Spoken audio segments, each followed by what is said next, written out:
I want to get a nice crisp border for this painting in my sketchbook, so I'm using my craft knife just to cut some tape to put around the edges. So if you stick around, you'll see whether this works.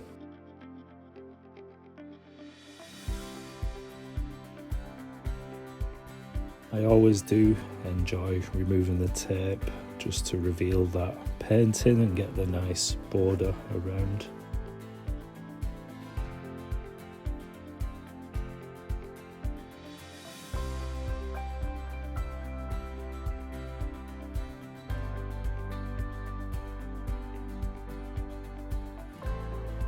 And I'm still working in my Sea Whites of Brighton. This is the watercolour sketchbook journal, so it's quite a nice paper to use.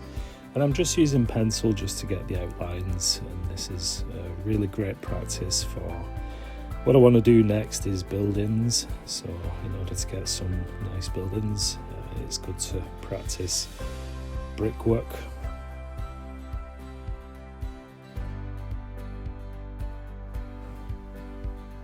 So in order to get the colours to nicely blend and mingle on the paper, I'm just using clean water just to cover most of the surface, not everywhere, and especially in the middle.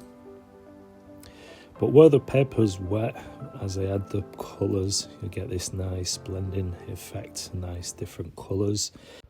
So what I really like about painting bricks and walls is there's not really much can go wrong, and I'm using mostly wet and wet at this stage.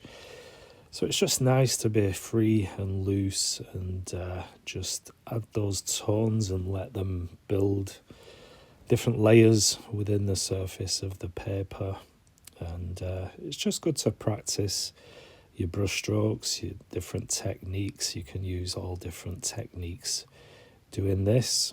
There is no right or wrong way, but as long as you get the result that you're happy with. And yes, this is just a stone wall from one of my walks. I took a picture of this reference. So I really like the hole in the middle, and there is some trees and shrubbery through that, so you can see that. I will add that later on.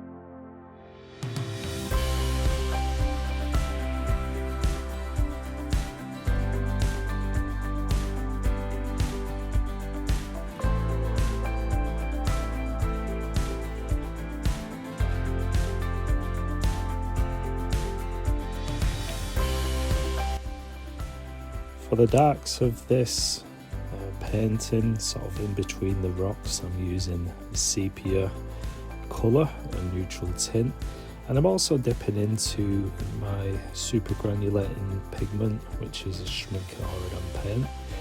So you can see just on the rock below there's different colours emerging, and you got some nice granulation as well. So it's perfect for these kind of scenes. It's perfect to paint bricks, or in this case more of a rock sort of formation. And you can either do walls, or if you've got any pictures of pebbly beaches, then that works as well. I've never tried that, but same sort of principle. You got all the different colours, and you want to get some darker tones as well, just to go in between the rocks. And as I've said before, I'm not sure of the colour, the super granulating pigment that I do have. It's some sort of brown tone, brown colour. And I've just added a little bit of sap green on one of the rocks, so there's going to be just a little bit of green here and there for the moss growing on the rocks.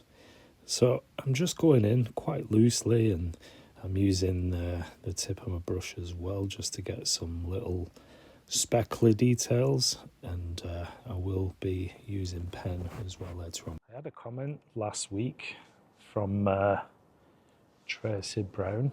Just said thank you for this tutorial on painting trees. It's a couple of videos back in my sketchbook. She said, I make it look really easy to paint trees. For those of you who have followed my channel for some time, you'll know that one of the things that I was trying to improve is painting trees. It's not something that I was very happy with. When I painted a tree, I didn't like the way it looked. So I purposely made a focus on trees the last sort of few months. And I think I'm at a point now where I'm quite happy with the results now. And so yeah, I may make it look easy to paint trees, but like anything, if you struggle with any sort of object when you're painting, if you practice some more, then you can make it look easy as well. Let me know in the comment section what you think you've most improved painting. So now that I've got to a point where I'm quite happy with the trees that I paint, now I think I'm going to focus on something else.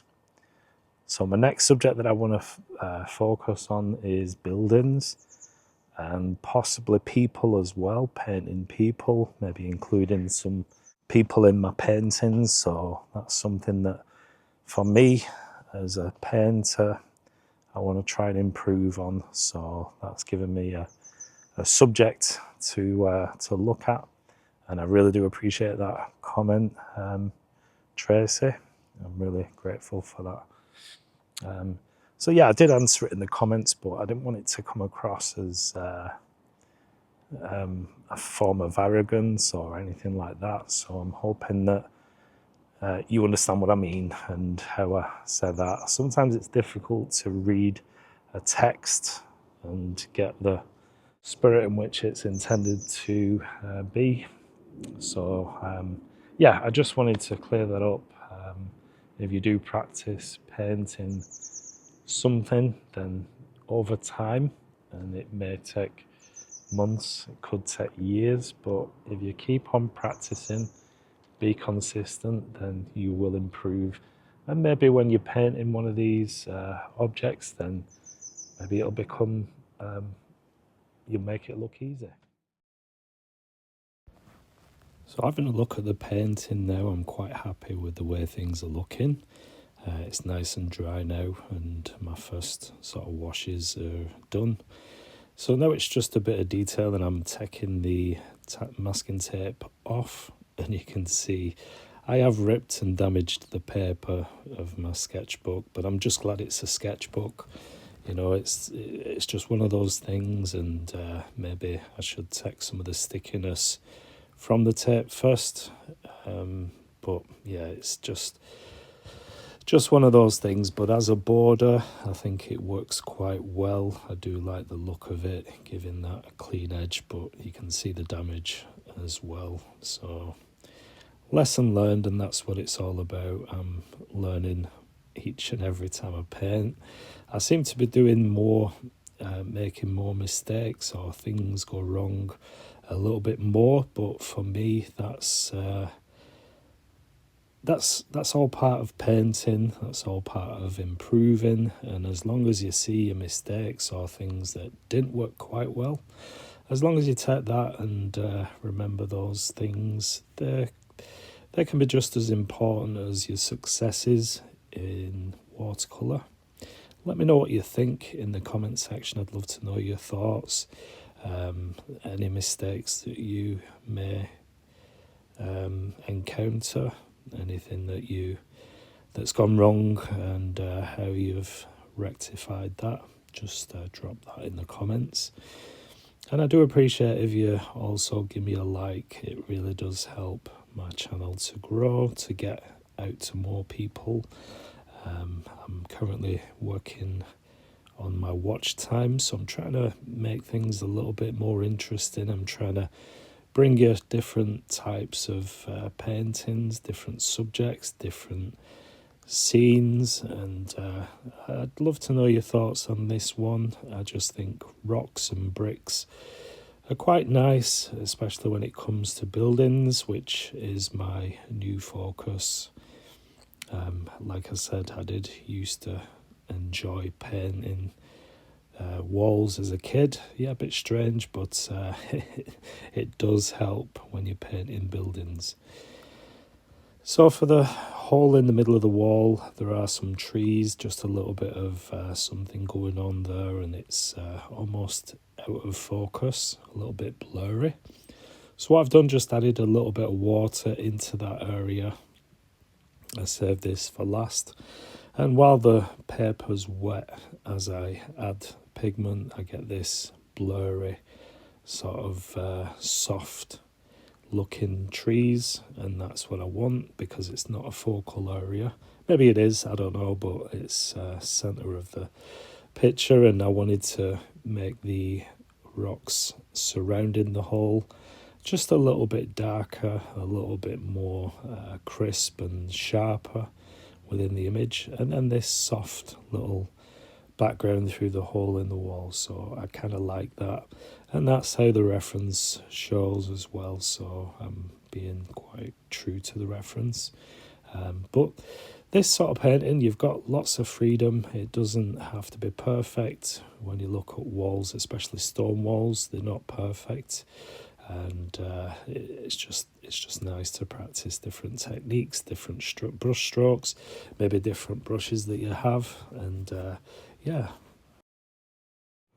So that's it for this video. Hope you like this one.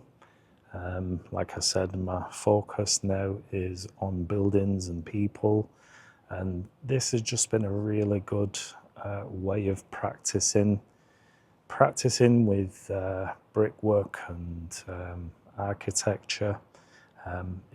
It's just one thing that I used to enjoy doing when I was a kid. Like I said, just drawing bricks, and it's just a lot of fun.